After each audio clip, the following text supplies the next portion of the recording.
Okay, Jay, what's the best ever financial advice that you've ever received?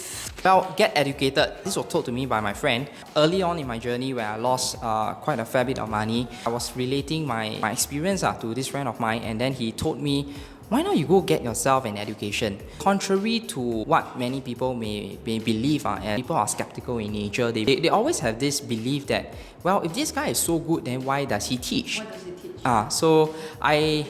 Typical. I cannot say the reason why he wants to teach, but at the end of the day, right, if I attend a program, what I am looking out for is to accelerate my learning curve, because time is something that is common to all of us, and once the time is lost, we will not be able to recover it. Just, get yourself an education, be it through books, be it through courses, or be it through professional certification. I think that's the most important, because with knowledge then comes application. That's where the results are after the application. How long did you trade before you become profitable in trading? What is the one thing that made the most difference? It took about 2 years and a half, almost 3 years. Almost 3 years. Yeah, almost the first 2 years and a half or 3 years, I was trying to learn by myself. I was reading books, taking some courses, going to watching webinars, videos. So I was traveling in Hong Kong at that time to study. And there was this one group I saw meeting in Montreal, my home city, and they were meeting up like traders every month. They had this monthly event. So I told myself, when I'm going to get back to Montreal, for sure I'm going to go see that event. I'm going to meet those traders. And when I came back to Montreal, I went to the event, and for real, in one evening, I learned 10 times more than in 2 years of reading books, watching videos, just by talking to people. Just by talking to successful real traders. Exactly. Since you mentioned about talking to successful traders and reading books, there are many ways that you can learn trading, right? Take courses. What would you say is the best way to shortcut your whole entire journey?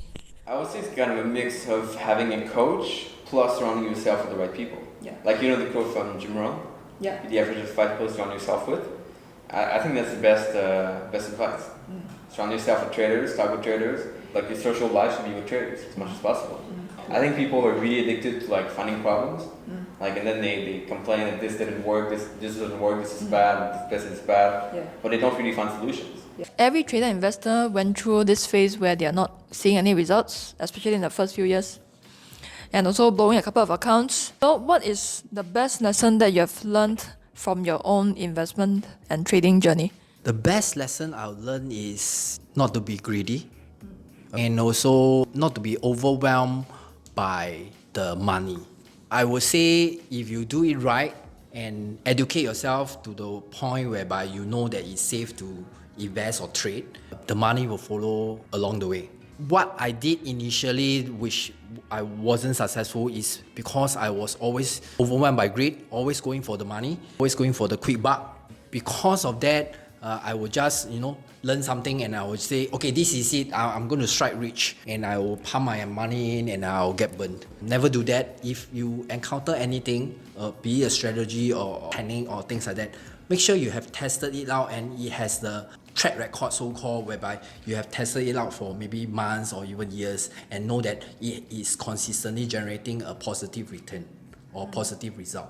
Then you can go ahead and employ it consistently into the future. What do you observe are the common mindsets and habits that successful traders have? One of the misconceptions about successful traders is they drive flashy cars. I think it's not true. Yeah.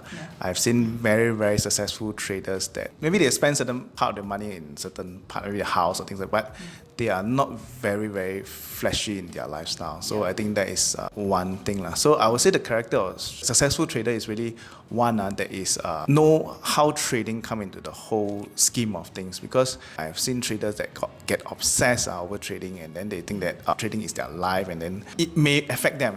In short run, it's good. Maybe you're very obsessed about something, but in long run, because you don't have a support system to help you to, when you're down, don't have the support system to help you, it will affect you. Understanding that trading is not everything. So it's a paradox. You need to be obsessed by it, you need to be hardworking, you need to know that I must get this thing right, but at the same time also know that this is not everything. It's maybe like a sports, like certain sport, you want to be the top of your game, but at the same time you also know that your loved ones are the things that are behind supporting you. So that balance, maybe that will be a good analogy. Yeah. Okay.